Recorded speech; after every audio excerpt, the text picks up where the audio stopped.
Hi, I'm Russell Mika from Arbor Supply in South Africa, and today for our Wednesday Wisdom Tip we're going to be speaking to you about sharpening your Silky saws.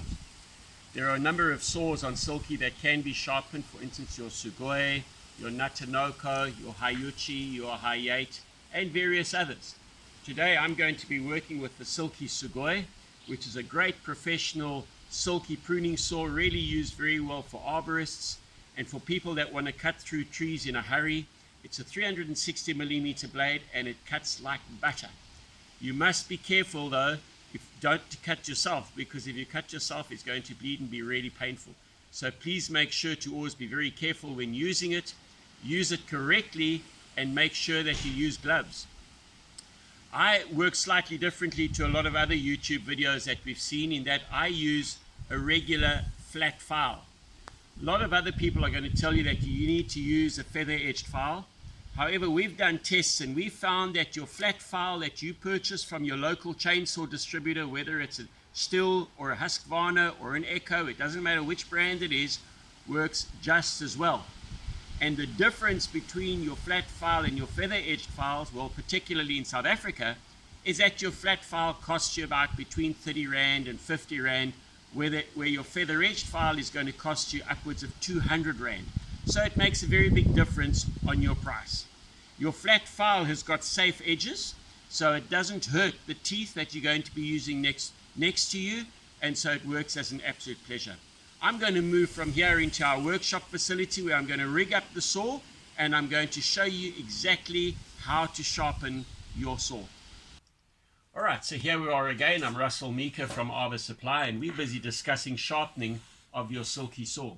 So it's very interesting when you sharpen a Silky saw. If you have a look at the teeth, a lot of people think that you have to get right in between those teeth and sharpen each angle to get it sharpened correctly, and that is 100% incorrect. It's really not necessary.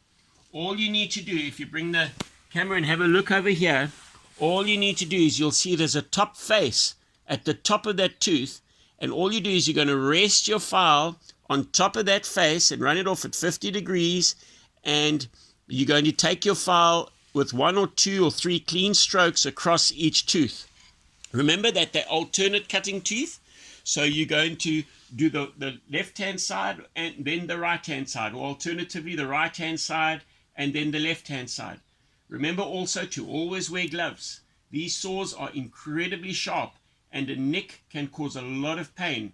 And let me tell you what, these saws cut you very, very badly. So please ensure to wear gloves and always remain safe. All right, so we're going to simply rest our file on top of the tooth, and very gently, without forcing it, we're just going to glide it up. 1, 2, 3. We then skip the tooth and we move to the next one.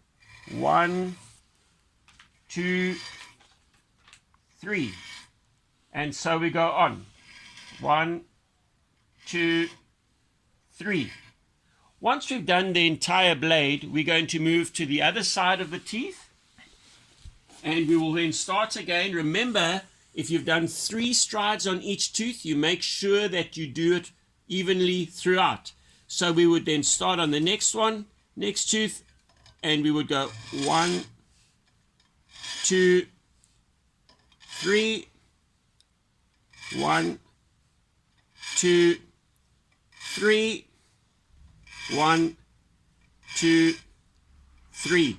And so you would go until you have done your entire saw. I've only used 3 strokes on each tooth. You might need to do more depending on the shape and the damage of your teeth, or depending on how dull your saw is.